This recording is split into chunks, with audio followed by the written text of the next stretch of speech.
வள்ளலார் அவர்கள் இருக்கும்போது மாலை நேரத்தில் அங்குள்ள மக்களை அழைத்து திருக்குறளுக்கு பொருள் சொல்லி உள்ளார். அவரிடம் இருந்த புலவரை வைத்து, மக்களோ அவர் சொல்வது எங்களுக்கு ஒன்றுமே புரியவில்லை என்று வள்ளலார் அவர்களிடமே சொல்கிறார்கள். சொல்பவர் புலவர். அவர் இலக்கணத்தில் தான் அதிகமாக எழுதுவார்கள், பேசுவார்கள். அதனால் அவர்கள் இலக்கண முறையில்தான் அதையும் சொல்லுவார்கள். மக்களுக்கு எப்படி புரியும்? புரியும்படியாக சொன்னால்தானே.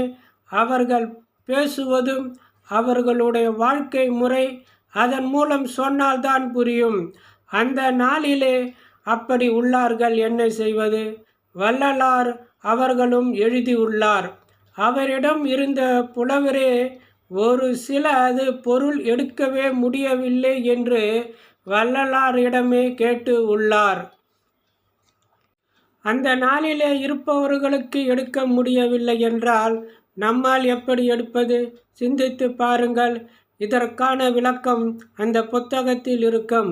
ஒரு சில வார்த்தைகள் உச்சரிப்பு நீளம், உச்சரிப்பு குறைவு, அதனுடைய வேகம் குறைவு, ஒரு எழுத்திலேயே பொருள் இருக்கலாம்.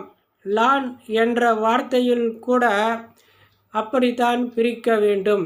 அந்த வார்த்தைகளில் சொல்லி பார்க்கும்போது தான் அதன் பொருள் புரியும்.